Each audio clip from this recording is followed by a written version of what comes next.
हाँ भाई साहब, तो हम लोग स्टार्ट करेंगे यार रियल नंबर।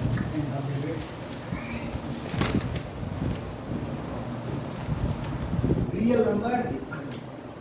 नंबर में जो सबसे पहला टॉपिक पढ़ने वाले हैं वो हम लोग सब पढ़ने वाले हैं Euclid lemma. Euclid division lemma इसका पूरा नाम है भाई साहब।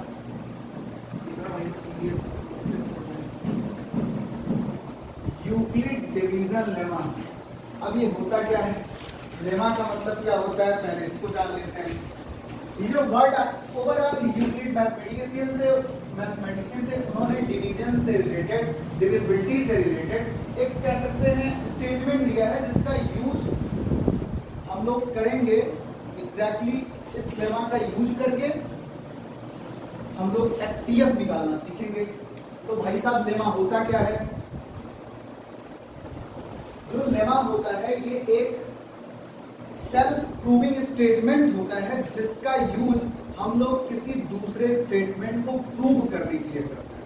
जो लेमा होता है वो एक सेल्फ प्रूविंग, मतलब स्टेटमेंट प्रूव्ड है, एक ऐसा स्टेटमेंट है जो कि प्रूव्ड है और इसका यूज हम लोग क्या करते हैं, दूसरा स्टेटमेंट को प्रूव करने के लिए करते हैं। ठीक है, तो a lemma is a proven statement use for proving another statement. यहाँ पर लिख लेते हैं a lemma is a proven statement which is used for proving another statement।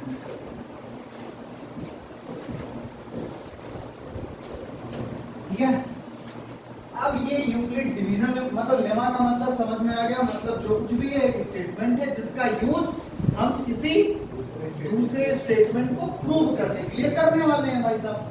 तो अब जानते हैं Euclid division lemma exact statement है क्या। फिर से बता रहा हूं, लेमा का मतलब ये होता है एक प्रूवन स्टेटमेंट जिसका यूज हम लोग करने वाले हैं किसी दूसरे स्टेटमेंट को प्रूव करने के लिए करें। A lemma is a proven statement this is used for proving another statement, जिसका यूज हम दूसरे स्टेटमेंट को प्रूव करने के लिए करने वाले हैं। अब बात होती है कि यूक्लिड डिवीजन लेमा होता क्या है, इसको ध्यान से सुनना। यूक्लिड डिवीजन लेमा मैंने बताया अभी शुरू में भाई साहब, ये किससे रिलेटेड है, बोलो, ये डिविजिबिलिटी से रिलेटेड है।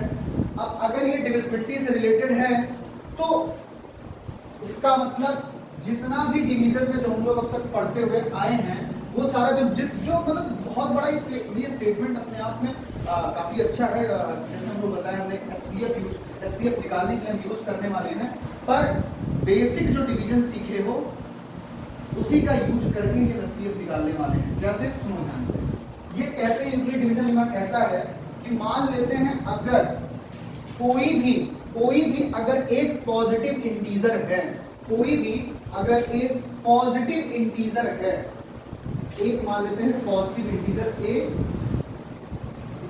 इसके एक मिनट, कोई भी अगर दो पॉजिटिव इंटीजर है, कोई भी अगर दो पॉजिटिव इंटीजर हमने मान लिया ए और बी हैं, तो इनके करस्पॉन्डिंग, कोई भी अगर दो पॉजिटिव इंटीजर हैं तो इनके करस्पॉन्डिंग दो होल नंबर एग्जिस्ट करता है।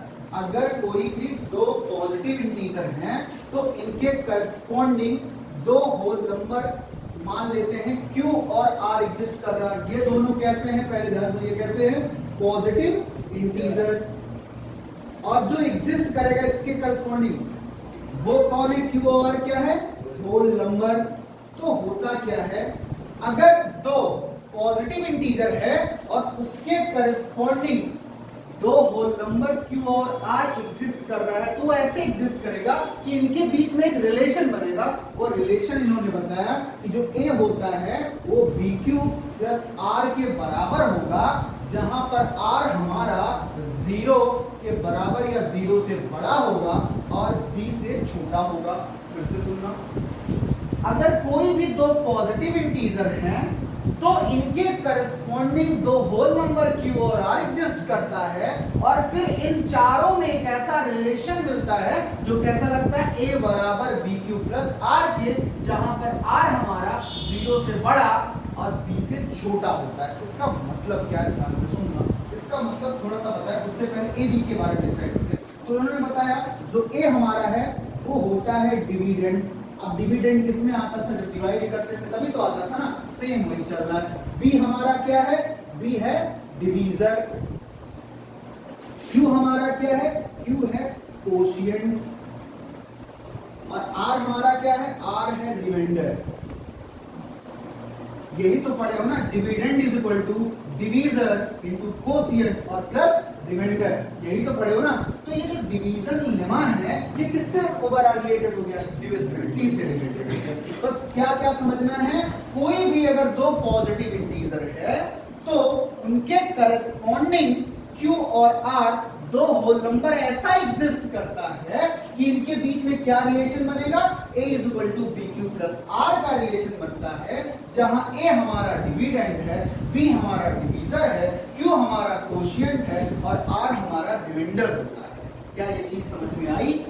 या फिर ऐसा कह सकते हैं, एक चीज और यहाँ पे एक चीज और समझने वाली बात है, अगर a और b दो जैसे इंटीजर एग्जिस्ट करते हैं तो उनके करस्पॉन्डिंग q और r होल नंबर एग्जिस्ट करेगा, तो वो क्या हो गया, a equal to b q plus r form होगा। मतलब कह सकते हैं अगर तुम दो इंटीजर पॉजिटिव जो है उनको अगर तुम डिवाइड करोगे तो उनको हमेशा किस फॉर्म में लिख सकते हो, a is equal to b q plus r के फॉर्म में। जैसे अगर मैं कहूं तुम 5 को अगर जैसे तुम 2 से जब डिवाइड करते हो तो क्या होगा, 2 2 जा 4, यहाँ पे आएगा 1, तो क्या लिखते हो, डिविडेंड कौन है, 5 है, तो 5 इज इक्वल टू क्या हो जाएगा भाई साहब, 2 क्या है डिवीजर, 2 इंटू कोशिएंट क्या है 2, और ये क्या हो जाएगा प्लस 1, यही तो करते हैं ना, ये तो रिमाइंडर है। तो इसको कंपैरिजन किससे करो, a is equal to b q plus r से। क्या पता चल रहा है, a क्या है 5 है, तो यही तो मैंने बोला डिविडेंड हमारा क्या है 5। मतलब किन्हीं भी अगर दो पॉजिटिव इंटीजर को अगर तुम कभी भी डिवाइड करोगे तो तुम कौन सा रिलेशन पाओगे, a is equal to b q plus r का रिलेशन पाओगे। और उसमें क्या होता है, q और r हमेशा कहां से बिलोंग करते हैं, होल नंबर से बिलोंग करते हैं। बात आती है q और r को होल नंबर से बिलोंग करने को क्यों कहा। एक बात बताओ भैया, जो q होगा वो कोशिएंट होता है और यहाँ पे तो हमेशा पॉजिटिव ही आने वाला है, पॉजिटिव आने वाला। क्या फिर अगर तुम 2 से 0 को डिवाइड करते हो तो कितना आता है भाई साहब, 0 ही तो कोशिएंट आता है, तो या तो 0 आएगा या तो पॉजिटिव आएगा। तो 0 आए और पॉजिटिव मतलब क्या, 0 से बड़ा, तो 0 या 0 से बड़ा कौन सी फैमिली से बिलोंग करते हैं, होल नंबर। तो q और r किससे आएगा, होल नंबर। रिमाइंडर क्या क्या आता है, रिमाइंडर तो हमेशा पॉजिटिव आता है या तो 0 आता है, तो ये भी किससे बिलोंग करेगा, होल नंबर से। कंडीशन फिर से सुनिए ना, a और b दो ऐसे a और b पॉजिटिव इंटीजर हैं, उनके करस्पॉन्डिंग q और r होल नंबर एग्जिस्ट करता है, ऐसा एग्जिस्ट करता है कि उनके बीच में हम एक रिलेशन फाइंड आउट करते हैं, कौन सा, a is equal to b q plus r, जहां पर a क्या है डिविडेंड है, b क्या है डिवीजर है, और q क्या है कोशिएंट है, r क्या है रिमाइंडर। आ गया समझ में। अब हम लोग भाई साहब इसके बाद सीखेंगे कि इसका यूज करके कैसे हम HCF निकालेंगे, ठीक है। नोट करो इसको। अब अगर हम जैसे एक नंबर लेते हैं 117, इसको डिवाइड करते हैं भाई साहब किससे, मान लेते हैं इसको डिवाइड कर रहे हैं 17 से, तो हम देखते हैं क्या इसमें यूक्लिड डिवीजन लेमा का जो स्टेटमेंट है a is equal to b q plus r जो रिलेशन है वो बनता ही नहीं बनता। चलो भाई साहब इसको डिवाइड करते हैं 117 को, 17 से एग्जैक्ट कितना हो जाएगा 102 और 15 क्या आ गया रिमाइंडर, ये हाँ 15 आ चुका है रिमाइंडर। चलो अब देखते हैं क्या बनेगा कि नहीं बनेगा भाई साहब। तो क्या होगा, ये है 117 क्या है डिविडेंड है, इज इक्वल टू 17 क्या है डिवीजर, 6 क्या है कोशिएंट, प्लस 15 क्या है रिमाइंडर। चलो अब ये जो बना है यहां से अगर कंपैरिजन करें a is equal to b q plus r से क्या पता चल रहा है, फिर से वही रिलेशन देखो बना, पूरा रिलेशन बन चुका है। b क्या है 17 है, कोशिएंट क्या है 6 है, r क्या है 15 है और a क्या है 117। उसी स्टेटमेंट में एक चीज और लिखी गई है जहां पे कंडीशन बताई गई है कि a is equal to b q plus r में जो हमारा r होगा वो 0 से बड़ा होगा और b से छोटा होगा। इसका क्या मतलब है, ये जो यहाँ पर r के बारे में जो कंडीशन अप्लाइड है कि ये 0 से बड़ा और b मतलब डिवीजर से छोटा होगा, इसका मतलब ये है नॉर्मल अगर डिवाइड करो, यहाँ पर अगर तुम डिवाइड करो जैसे एक स्टेट एक एग्जांपल लिया ही हमने। एक और हम एग्जांपल लेते हैं, जैसे 3 से हम डिवाइड कर रहे हैं 17, तो 3 5 का हो जाएगा 15, ये कितना आ गया रिमाइंडर 2 आ गया। तो यहाँ पर अगर देखें तो 17 इज इक्वल टू कितना हुआ 3 इंटू 5 प्लस 2, ठीक है। ये भी a is equal to b q plus r के फॉर्म में बन गया कि नहीं बन गया? बन गया। एक और एग्जांपल भाई साहब ले लेते हैं हम लोग, जैसे 3 से ही हम 21 को डिवाइड कर रहे हैं, तो 3 से बन गया कितना हो गया 21 हो गया, कितना आ गया रिमाइंडर 0 आ चुका है। इसको हम कैसे लिखेंगे 21 is equal to 3 into 7 plus remainder कितना है 0। तो ये भी किस फॉर्म में हो गया a is equal to b q plus r के फॉर्म में ये भी हो गया। बहुत बढ़िया। अब ध्यान से चीजों को सुनना। अब थोड़ा सा हम रिमाइंडर वाली जो यहाँ पे कंडीशन उस पर गौर करते हैं। रिमाइंडर क्या क्या आ रहा है, एक केस में रिमाइंडर आ गया 0, या फिर हमारा रिमाइंडर आ रहा है 0 से बड़ा। समझो, या तो रिमाइंडर 0 आ रहा है या तो रिमाइंडर आ रहा है 0 से बड़ा। भाई साहब यहाँ पर भी 0 से बड़ा है, यहाँ पर भी 0 से बड़ा, और ये तो 0 है। यानी कि कंफर्म हो गया जो रिमाइंडर की वैल्यू है वो या तो 0 हो सकती है या 0 से बड़ी हो सकती है। एक मतलब यहाँ पे जो b से छोटा का क्या मतलब है, कभी भी तुम डिवाइड किए होगे तो हमेशा ये पाते हो जो तुम्हारा डिवीजर है उससे छोटा ही तो रिमाइंडर आता है। डिवीजर से हमेशा, जैसे 15 क्या है, डिवीजर क्या है 17 है, 15 क्या है रिमाइंडर है, तो जो हमारा रिमाइंडर आया है ये 17 से तो छोटा ही है। बात सही है नहीं सही है? Again at the same time पे जब हम 3 से 17 को डिवाइड किए हैं तो हमारा कितना रिमाइंडर आया है, तो अगेन 0 से बड़ा है, पर डिवीजर जो कि 3 है उससे छोटा है। अगेन फिर से देखो यहाँ पर तो 0 ही आ गया है, फिर से डिवीजर से छोटा है। तो इस कंडीशन का ये मतलब है कि जिससे डिवाइड करोगे, जिससे भी डिवाइड करोगे, उसमें ध्यान रखना है जो भी हमारा रिमाइंडर होगा तुम रिमाइंडर को गेस कर सकते हो। जैसे मान लो किसी भी नंबर को तुम 7 से डिवाइड कर रहे हो, तो क्या क्या रिमाइंडर पॉसिबल है, एक 0, एक 1, एक 2, एक 3, एक 4, एक 5, एक 6, 7 नहीं पॉसिबल है। अब कुछ लोग कह सकते हैं 6.5, तो भाई साहब जो हमारा रिमाइंडर है वो तो होल नंबर से बिलोंग करता है ना, तो बताओ 6.5 ये सब होल नंबर थोड़ी ना है, नहीं है ना? समझ में आया कि नहीं है? तो किसी को भी अगर किसी से तुम डिवाइड कर रहे हो तो जो तुम डिवीजर है उसको देख करके तुम गेस कर सकते हो कि हमारा रिमाइंडर कितना आ सकता है। समझ में आया कि नहीं है? कोई दिक्कत परेशानी? चलो भाई साहब, इसमें हम ये समझ चुके हैं जो रिमाइंडर की वैल्यू आएगी वो 0 से बड़ी आएगी और b से छोटी आएगी। ठीक है, इसको भी नोट कर लो भाई साहब। जमा पढ़ाया नहीं, जो भी डिवीजन वाला बता जमा नहीं था, हैं? तुम तो पढ़े, गलत पढ़े, इसको पता कर। Euclid division algorithm. First of all algorithm का मतलब समझते हैं, फिर बाकी चीजों को हम समझेंगे। देखो, यूक्लिड डिवीजन एल्गोरिथम का बस इतना सा मतलब है, बस जो यूक्लिड डिवीजन एल्गोरिथम है ये बेसिकली कुछ स्टेप्स तुम्हें प्रोवाइड करेगा जिसकी हेल्प से तुम एचसीएफ को निकालोगे। तो एल्गोरिथम का मतलब यही होता है। एल्गोरिथम का मतलब क्या होता है भाई साहब? ये होता है कि अ series of well defined steps, मतलब एक सीरीज रहेगी, मतलब कई सारे सीरीज का मतलब हो सकता है एक कह सकते हैं कि जैसे मान लो स्टेप 1 स्टेप 2, तो सीरीज का मतलब पहले स्टेप 1 आएगा, फिर उसके बाद स्टेप 2 आएगा, फिर स्टेप 3 आएगा। तो series of well defined steps which is used to solve a certain type of problem, मतलब ये हो सकता है जैसे कुछ ही प्रॉब्लम को उससे सॉल्व कर पाओगे, हर प्रॉब्लम को नहीं सॉल्व। तो जो एल्गोरिथम क्या है, ये एक प्रोसेस है, एक स्टेप है जिससे सर्टेन टाइप ऑफ प्रॉब्लम्स को तुम क्या करोगे, सॉल्व करोगे। सर्टेन में एक टाइप यही आ गया, एचसीएफ को निकालना। समझ पाए कि नहीं सर? तो एल्गोरिथम, ये यूक्लिड डिवीजन एल्गोरिथम क्या प्रोवाइड करेगा तुम्हें? एचसीएफ निकालने का एक मेथड है कि इसी से तुम्हें एचसीएफ को निकालना है। तुम्हें मिनिमम 2 नंबर देगा एचसीएफ निकालने के लिए, मैक्सिमम जितना दे दे भाई साहब। तो तुम्हें यूक्लिड डिवीजन एल्गोरिथम क्या करेगा, तुम्हें एक मेथड प्रोवाइड करेगा, एक स्टेप प्रोवाइड करेगा जिसकी हेल्प से तुम लोग क्या करने वाले हो, एचसीएफ को निकालोगे। तो एल्गोरिथम क्या होता है? A series of well defined steps which is used to solve certain type of problems. और इसको भी लिख लो भैया, पहले लिखते हैं एल्गोरिथम का मतलब series of well-defined steps which is used to solve certain type of problem, certain type of problems। क्या बात समझ में आ रही है?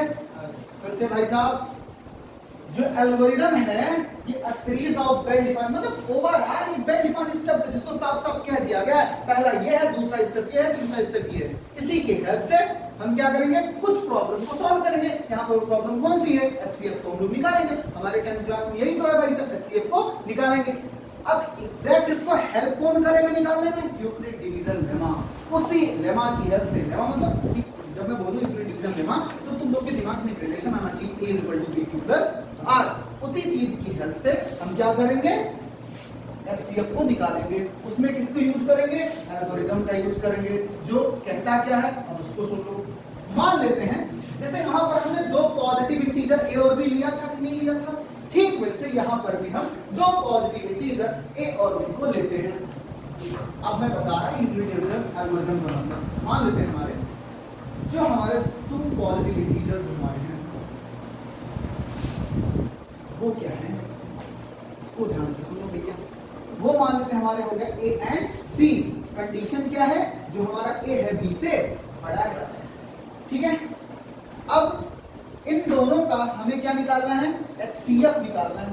इन दोनों का हमें HCF निकालना है। तो अब इस पूरी टर्मिनोलॉजी को जो कहता है यूक्लिड डिवीजन एल्गोरिदम को, हम इसके पूरे स्टेटमेंट को समझने से अच्छा है हम इस स्टेटमेंट को क्वेश्चन सॉल्व करते हुए अगर समझेंगे तो स्टेटमेंट ज्यादा अच्छे से समझ में आएगा। बेसिकली अगर कोई पूछे यूक्लिड डिवीजन एल्गोरिदम होता क्या है, तो ये क्या एल्गोरिदम का मतलब होता है एक वेल डिफाइंड स्टेप्स जो तुम्हें स्टेप्स बता दिए हैं कि तुम्हें इसी स्टेप्स के थ्रू तुम्हें कुछ प्रॉब्लम्स को सॉल्व करनी है। और हम लोग बेसिकली इसका यूज कहां करने वाले हैं? एचसीएफ को निकालने के लिए। कैसे करने वाले हैं? तो मिनिमम दो इंटीजर तो देगा ही देगा तुम्हें एचसीएफ निकालने के लिए, बस उसी में कैसे यूज करने वाले हम इसको ऐसी टर्मिनोलॉजी से समझते हुए ना समझते हुए हम ऐसे समझेंगे कैसे कि जैसे हमारा बेसिक रियल नंबर को, एग्जैक्ट नंबर को लेते हुए, जैसे हम ले लेते हैं 12 और 15 और हम सोचते हैं अब हमें इसका क्या निकालना है?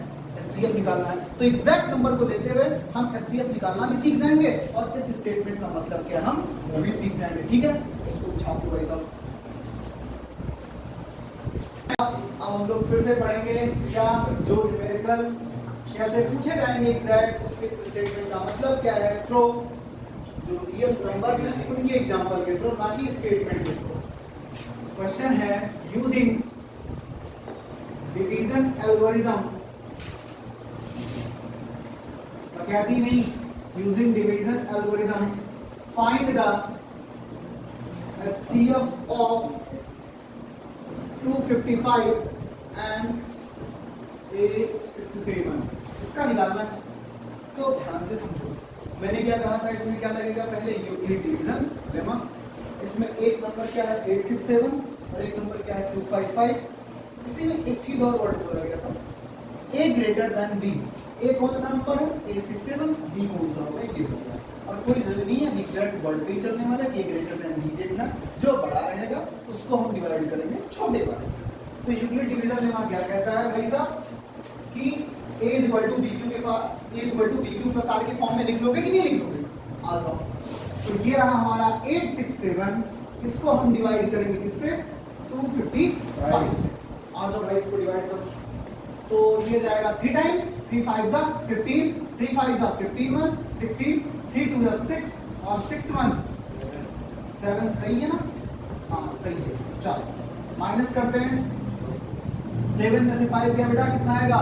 2 और 6 6 0 102। अब इसको किस फॉर्म में लिखेंगे? a = bq + r क्या? तो बताओ 867 = b 255। कोशिएंट कितना है? 3। रिमाइंडर कितना है? 102।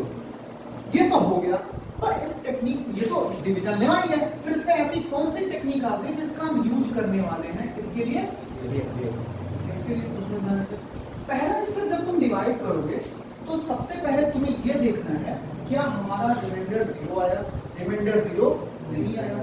अगर बेटा यहाँ पर रिमाइंडर 0 आ गया होता, इसका मतलब ये है जो तुम्हें डिवीजर दिख रहा है यही तुम्हारा HCF हो जाता।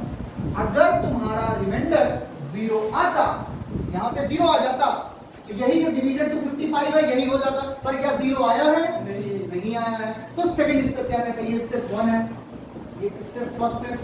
सेकंड स्टेप क्या कहता है? जो तुम्हारा डिवीजर है और जो तुम्हारा रिमाइंडर है, इन दोनों को पकड़ लो। अब तुम्हें ऐसा समझना है कि जैसे शो में 255 और 867 दो नंबर दिए गए थे, अब तुम्हें कौन से दो नंबर मिले हैं? 255 और 102। क्या मेरी बात समझ में आई कि नहीं आई?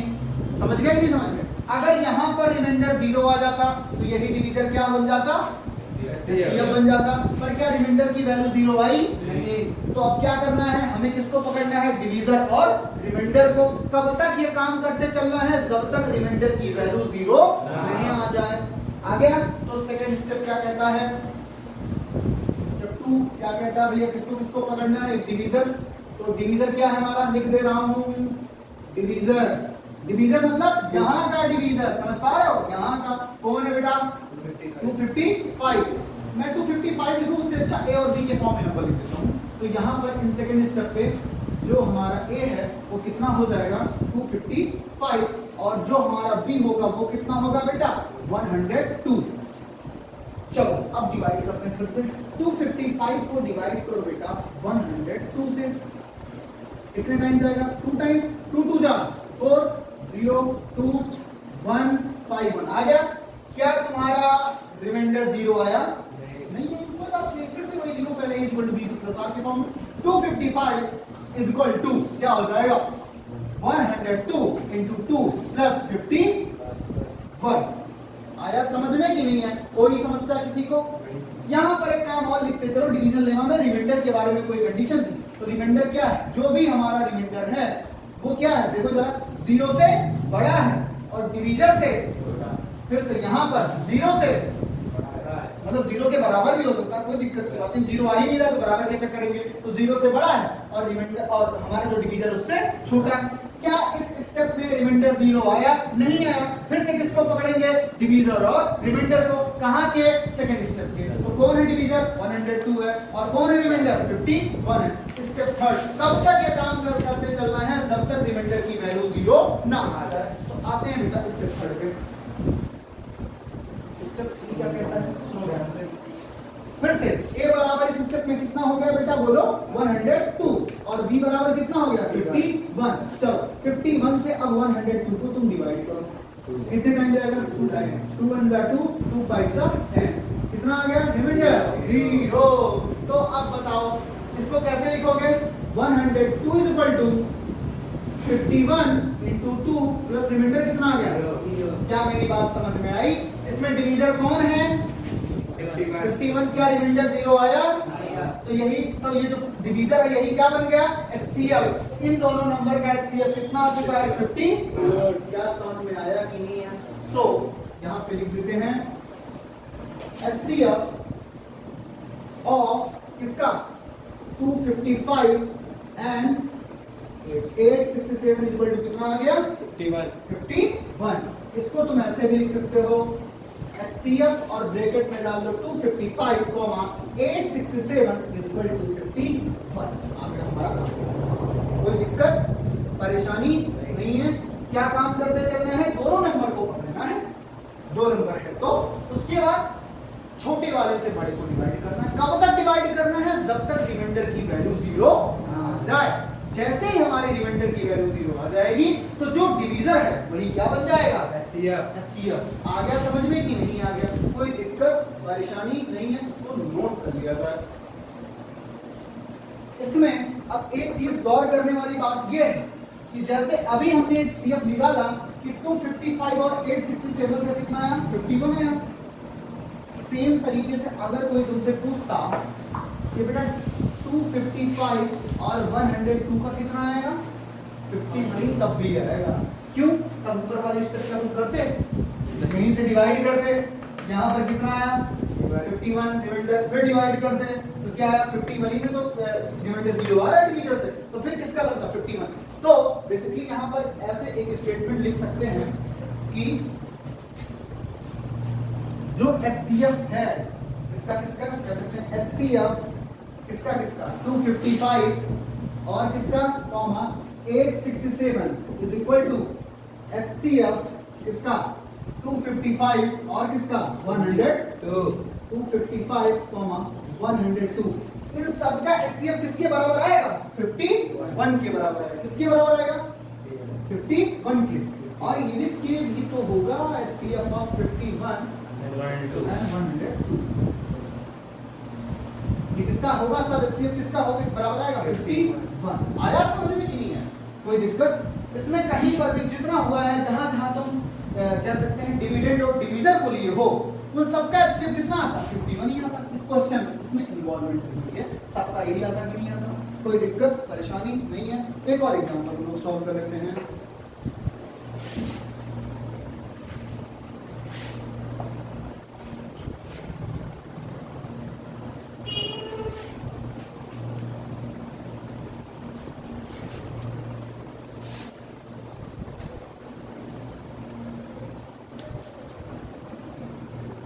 इस बार फिर से यूजिंग सेम चीजें उसको नहीं लिख रहा हूं बट तुम्हें find the HCF of 12 and 75 किसका यूज करके डिवीजन एल्गोरिथम का फिर से वही करना है। 75 को किससे हम लोग डिवाइड करने वाले हैं 12 से। कब तक करेंगे जब तक रिमाइंडर 0 ना आ जाए। पर कैसे करेंगे ध्यान से समझना है। 12 6 कितना हो गया 72 कितना आ गया 3 किस फॉर्म में लिख दो बेटा 75 is equal to 12 into 6 plus 3 कोई समस्या कोई दिक्कत 75 is equal to 12 into 6 plus 3 हो गया ना। क्या यहाँ पर रिमाइंडर 0 आया नहीं आया। तो अब क्या करने वाले हो जब रिमाइंडर 0 नहीं आएगा किसको किसको पकड़ते हैं डिवीजर और किसको रिमाइंडर को। तो डिवीजर हमारा कौन है 12 है। स्टेप ये कौन सा है बेटा स्टेप फर्स्ट इसको बार बार लिख रहा हूं स्टेप सेकंड। हाँ कौन सा हो गया a इक्वल टू कितना हो गया बेटा 12 b इक्वल टू कितना हो गया 3। अब क्या करने वाले हैं 3 से हम इसको डिवाइड करेंगे 12 को 3 4 का 12 ये कितना आ गया बेटा 0। तो यानी कि अब 12 अब ये 12 बराबर क्या हो जाएगा 3 into 4 प्लस कितना रिमाइंडर 0।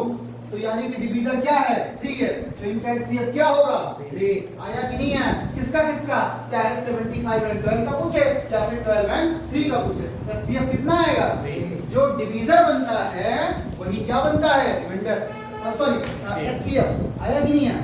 कौन सा डिवीजर जिसका रिमाइंडर 0 आएगा उसका वाला क्या लिख रहा हूं मैं HCF किसका किसका 75 12 is equal to HCF of किसका 12 3 this is equal to what 3 आ गया। इसको भी नोट डाउन कर लो। हाँ अब भाई साहब अगले में ये तो HCF निकालना हो गया। अगले स्टेप में इसी पे बेस कुछ और स्पेशल टाइप की प्रॉब्लम्स होती हैं जिसको भी हम लोग यूक्लिड डिवीजन लेमा के थ्रू करते हैं। उसको मिलते हैं नेक्स्ट वीडियो में।